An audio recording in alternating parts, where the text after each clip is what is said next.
అందరికీ నమస్కారం. నేను మీ కిరా కార్పిని. జగన్మోహన్ రెడ్డి ఇంత ముందే ప్రెస్ మీట్ పెట్టాడు. కరెక్ట్ గా ఈ రోజు 11వ తారీఖు 11 గంటలకు పెట్టాడు. 11 గంటలకల్లా లైవ్ వచ్చేసింది.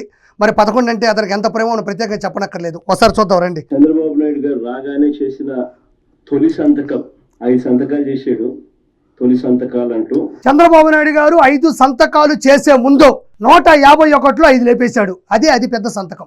ఈ రోజు ప్రపంచం గర్వించదగ్గ సంతకం 5 సంతకాలకు ముందు ఏదన్నా ఉందంటే 151లో 5ని పారాషూట్ పట్టుకుని అలా లేపడం.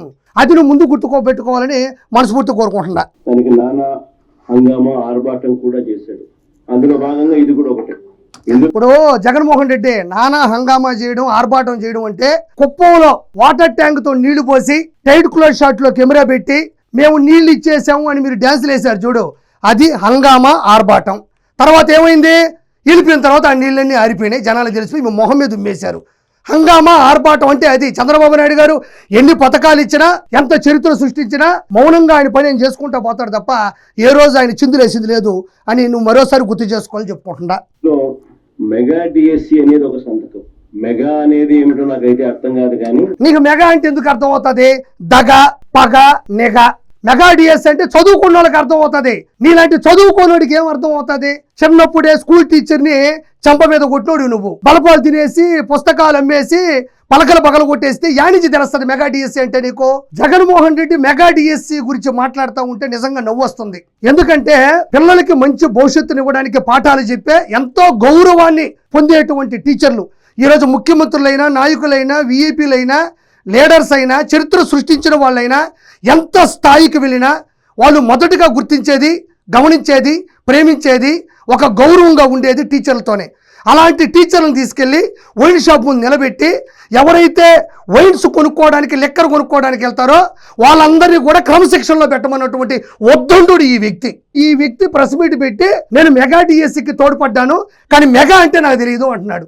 ఏం చెప్పాలా ఒకసారి చూద్దాం. ఎందుకంటే ఇందులో 6100 ఉద్యోగాలు మేమిచ్చిన నోటిఫికేషన్. అంటే జగన్మోహన్ రెడ్డి మెగా డిఎస్సికి సంబంధించి 6000 ఉద్యోగాలకి నోటిఫికేషన్ ఇచ్చాడో లేదో జనాలకు బాగా తెలుసు. కానీ జగన్మోహన్ రెడ్డి హయాంలో 6000 ఉద్యోగాలు మాత్రం దగ్గరుండి తాడేపల్లి ప్యాలెస్లో కూర్చొని మాత్రం ఆదేశాలు జారీ చేసి ఇచ్చాడు అన్నది వాస్తవం. ఆ ఉద్యోగాలు ఎవరికి ఇచ్చారయ్యా మాకు తెలియదని మీరు నన్ను అడగచ్చు. నేను చెప్తున్నా వినండి. బంధువులకి, భజన చేసే వాళ్ళకి, బ్లాక్ మనీ తరలించే వాళ్ళకి, అనుచరులకి, అబద్ధాలు చెప్పే వాళ్ళకి, సొంత అమ్మని చెల్లిని బూతులు తిట్టే వాళ్ళకి వెతికి మరి అనుచరులుగా, సలహాదారులుగా పక్కన పెట్టుకొని గన్మెన్లు ఇచ్చి లక్షల రూపాయల జీతభత్యాలను అప్పగించినటువంటి 6000 ఉద్యోగాలు ఇచ్చినటువంటి ఏకైక కంత్రి సీఎం ఎవడైనా ఉన్నాడు అంటే అది జగన్మోహన్ రెడ్డి అని మరోసారి గుర్తు చేస్తున్నా. మీరు వెనక్కి వెళ్ళి ఆలోచించండి. సలహాదారులు ఎవరో చాట్ జీపీటీలోకి వెళ్ళి జగన్మోహన్ రెడ్డి సలహాదారులు ఎవరైనా కొడితే వచ్చేవాళ్ళందరూ డెకాయిట్లే. నేను మళ్ళీ ప్రత్యేకంగా చెప్పనక్కర్లేదు. నిజమే, జగన్మోహన్ రెడ్డి 6000 ఉద్యోగాలు అక్షర సత్యంగా ఇచ్చాడు. ఆయన ఇచ్చిన చరిత్ర కాదు. మెగా డిఎస్సి పేరుతో ఫస్ట్ ఆఫ్ ఆల్ మెగా అనే దానికి కూడా అర్హత లేదు.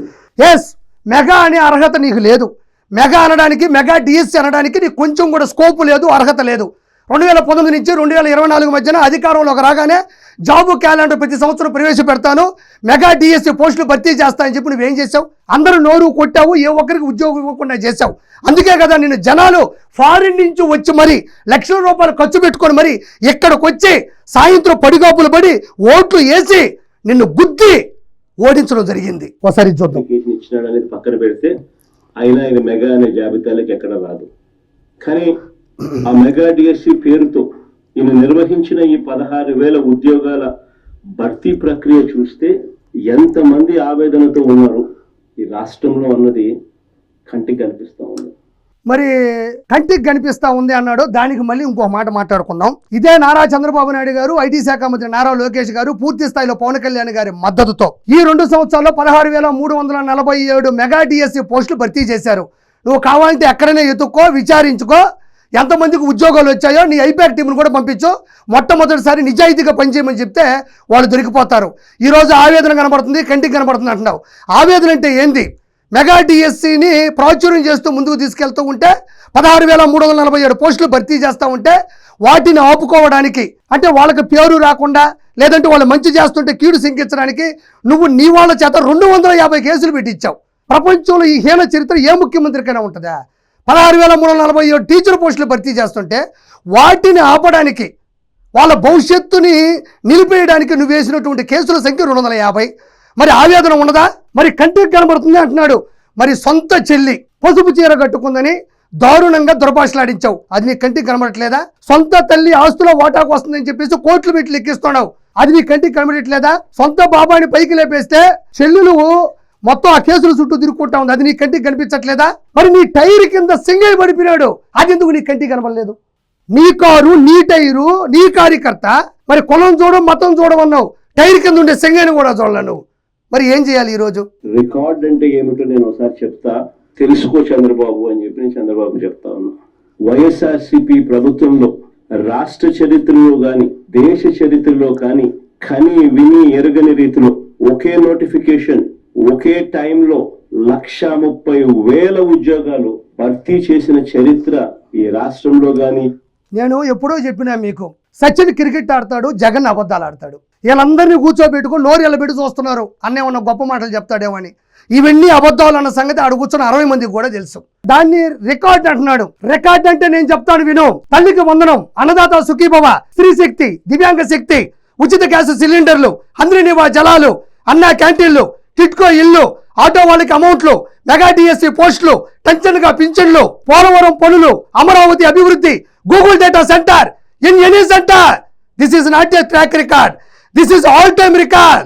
That is CBN sir. దారుణంగా దెబ్బతీసిన పరిస్థితులు ఈ రోజు రాష్ట్రంలో చూస్తా ఉన్నాం. చంద్రబాబు నాయుడు గారిని ఒకసారి గమనిస్తే ఒక అబద్ధానికి, ఓ మోసానికి, ఓ వెన్నుపోటుకి, ఓ దగాకి, ఓ స్కామ్కి, వీటికి చొక్కా ప్యాంటు గన తగిలిస్తే కనిపించేది చంద్రబాబు. ఓ కత్తు పోటుకి, గొలకరాయి ఘాటుకి, గొడ్డలి వేటుకి చొక్కాయి ప్యాంటు వేసి చాట్ జీపీటీలో పెట్టి ఒక ఊహా చిత్రం ఇమ్మంటే ఊహించిన చిత్రం వేస్తుంది అది. ఎందుకంటే ఇవి 3 చేసింది నువ్వే కదా. బాబాయిని గొడ్డలి వేటు, బస్సులో కూర్చొని రాయేసి ఇక్కడ తగిలింది, గొలకరాయి ఘాటు, ఎయిర్పోర్ట్లో కత్తిపోటు, నీ జీవితం ఆటుపోటు. మరి కత్తిపోటు, గొలకరాయి ఘాటు, గొడ్డలి వేటు, ఈ 3టికి చొక్కా ప్యాంట్ వేసిగానా ఎవరు అని అడిగితే ఎవరైనా చెప్పేస్తారు, జగన్మోహన్ రెడ్డి. కాబట్టి మనం ఎదుటోళ్ళు అనేటప్పుడు మనం కూడా చూసుకోవాలని చెప్తున్నాను నీకంతే. ఒకటి గుర్తుపెట్టుకో జగన్మోహన్ రెడ్డి, నిన్ను నమ్మే పరిస్థితుల్లో జనాలు లేరు. 2 సంవత్సరాల కాలంలో నారా చంద్రబాబు నాయుడు గారు చేసినటువంటి అభివృద్ధిని దృష్టిలో పెట్టుకుని జనాలు నీరాజనాలు పలుకుతుంటే ఈ రోజు నువ్వేదో డైవర్షన్ పాలిటిక్స్ చేద్దామని వచ్చావు. కాబట్టి నిన్ను నమ్మే పరిస్థితులు ఎవరు లేరని మరోసారి గుర్తు చేసుకుంటూ థ్యాంక్ యూ సో మచ్.